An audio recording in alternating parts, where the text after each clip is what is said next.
I would like, if I may, to take you on a strange journey. Alrighty. It is cool, kind of moist, not as bad as it's been, not as frosty as it's been the last couple days, mornings. But got to let the gopher warm up. So I used to work. It's story time. I used to work at a printing company back in the 70s and 80s. We printed newspapers, flyers, inserts, magazines. I've worked at many, many, many companies over the years. I was a graphics designer, graphics engineer, mock-up, plate room, prep room, and when I first started out, I worked on the press as press help and ran some of the presses as assistant pressman.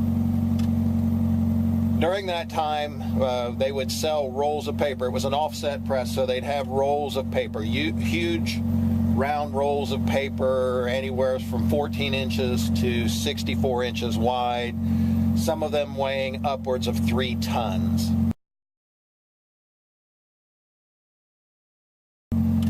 We would sell some paper to other companies if we had more than we needed, and smaller companies would come and buy them. Usually they would bring them in, come in with a large box truck, 3-tonner, 5-tonner, and pick up the rolls of paper because they were very unwieldy. We used to carry them around with either clamp trucks or pole trucks. They had a hole in the center. You could run a pole through and pick it up that way and move it, but most of the time it was with a clamp truck. It would reach and grab around, circular clamp, pressure hydraulic into it and pick it up. If any of the paper would get damaged or drops, there was always a possibility of basically it exploding because it's wrapped under pressure. Once it cracks or splits, I've seen them drop and explode like bombs. I've also seen them fall off of former boards or stanchion boards for the web press, and they were rolling so fast that they would hit the ground and roll through a brick wall. 3 tons with that much momentum and force. So one time we had a guy come in that wanted to buy one of the large 54 to 64 inch rolls, and the shop foreman at that time said, you know, this was the price, that was that, whatever, and he said, you know, you've got your truck. He says, oh, we're going to put it in that Dodge out there.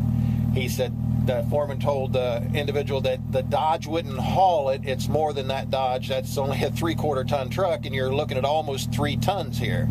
He says, oh, I do it all the time. That's why I've got these racks set up, old skids he had set up on each side to keep it whatever. He says, no. He said, your best bet would be to have a box truck where we could set it in there flat so it wouldn't roll around.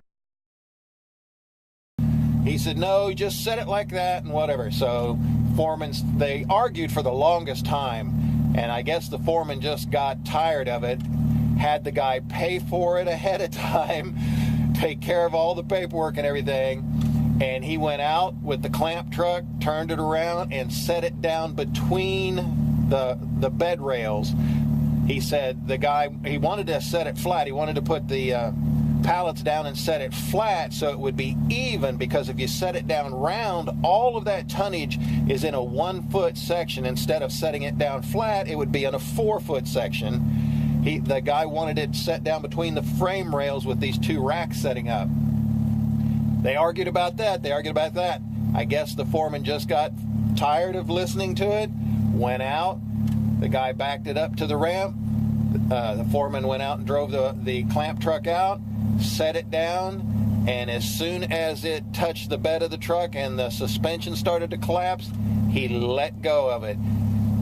That 3-ton or close to 3-ton roll of paper went through the bed, through the frame rails of the truck, and knocked the drive shaft out. It just slipped right between the rails. The foreman backed the clamp truck up into the bay, closed the doors, never opened them again. That gentleman had to call a truck to come and lift out the roll of paper, and then another flatbed to haul his dodge off. People don't want to listen. People pay the price. That's the end of that one. So we're going to go and see if the gopher will get us in. So much for story time. Let's ride.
I did receive some emails back on the first story time. Most of the ladies didn't care for the blood and guts, but unfortunately, that may be all of the type of story time things that I have. I'll try and remember some other things. The paper, the guy that came and got the paper, I don't believe he ever came back ever to get any more rolls of paper. I know that he probably never got them from that foreman again. And I never saw that truck again. I don't think it was repairable, to tell you the truth.